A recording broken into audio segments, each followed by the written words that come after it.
Alright, in this video I'm going to show you guys real quick how to reset your oil life on your 8th gen Honda Civic.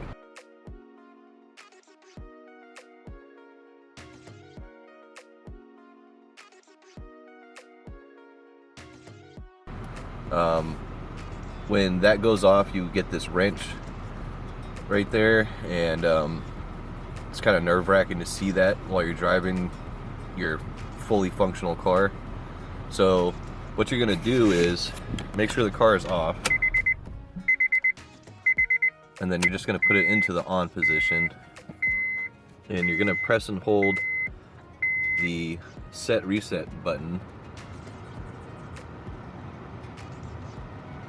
and you're just going to hold it there until it flashes.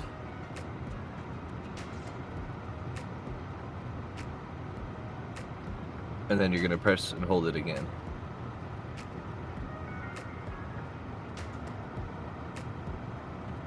There you go.